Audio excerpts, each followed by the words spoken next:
Shalom pemirsa, hukum Allah sudah dipalangkan. Hukum Allah mendatangkan kutuk. Hukum Allah tidak mungkin ditaati. Oh, saudara pernah dengar yang seperti tadi?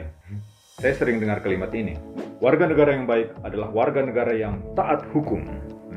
Sekarang mari bayangkan ada warga negara yang berteriak, Hukum di Indonesia sudah dihapuskan. Hukum di Indonesia mendatangkan kutuk. Hukum di Indonesia tidak mungkin ditaati. kira-kira ini warga negara yang baik? Ada warga negara asing yang kini jadi warga negara Indonesia. Nah, apa yang jadi tanda bahwa dia sekarang WNI? Apakah warna kulitnya berubah? No. Apakah logatnya berubah? Sekarang saya sudah Indonesia.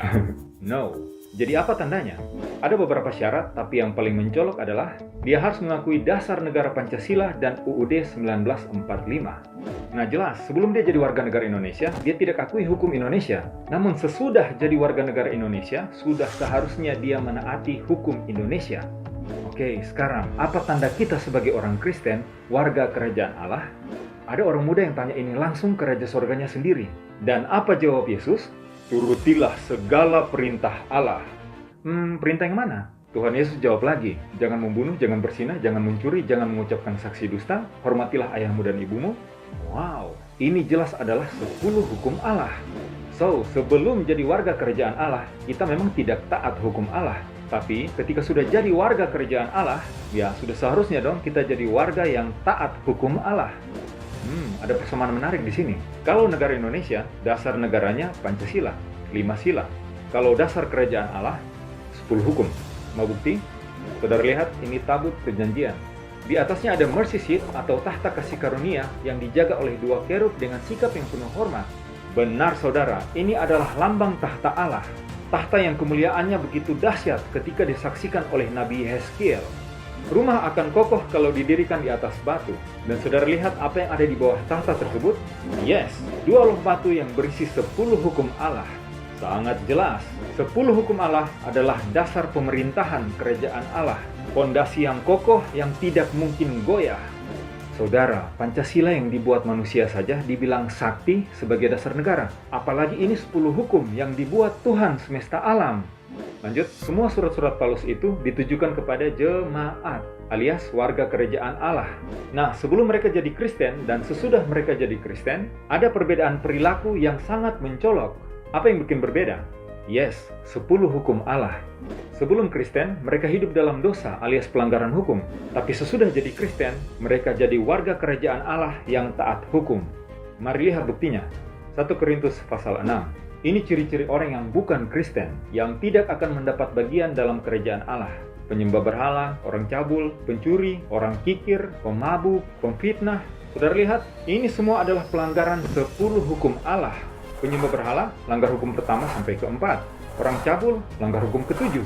Pencuri, langgar hukum ke-8. Orang kikir, langgar hukum ke-10. Pemabuk, langgar hukum ke-6, karena dia bunuh diri pelan-pelan. Pemfitnah, langgar hukum ke-9. Dan Paulus bilang sebagian dari kita dulunya begitu.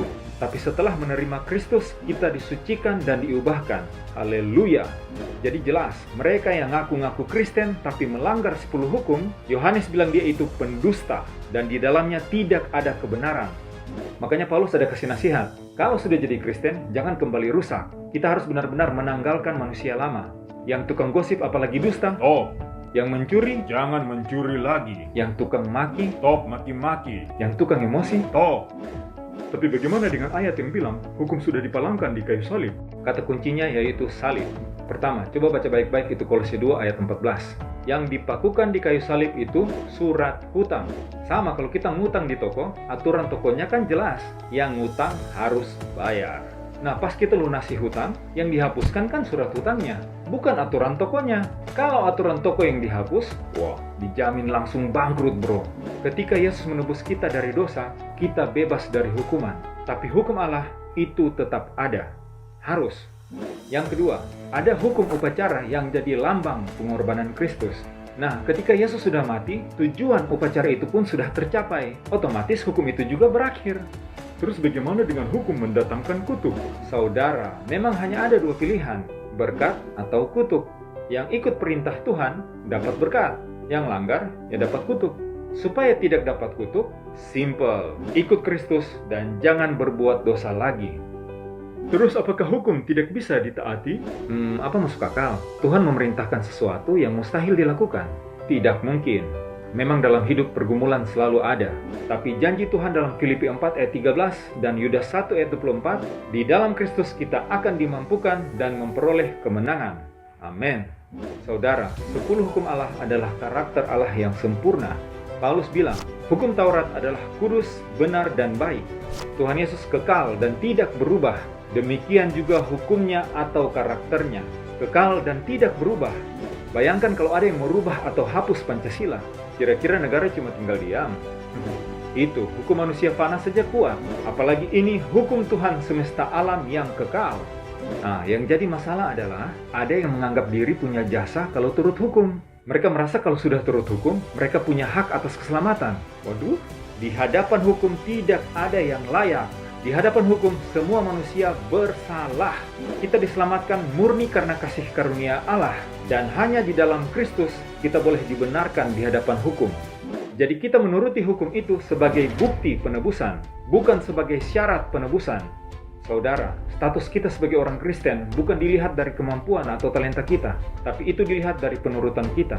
1 Yohanes 2 ayat 3 jelas tertulis, dan inilah tandanya bahwa kita mengenal Allah, yaitu jikalau kita menuruti perintah-perintahnya. Benar, inilah tanda yang Tuhan bilang harus menjadi lambang di dahi dan diikat di tangan.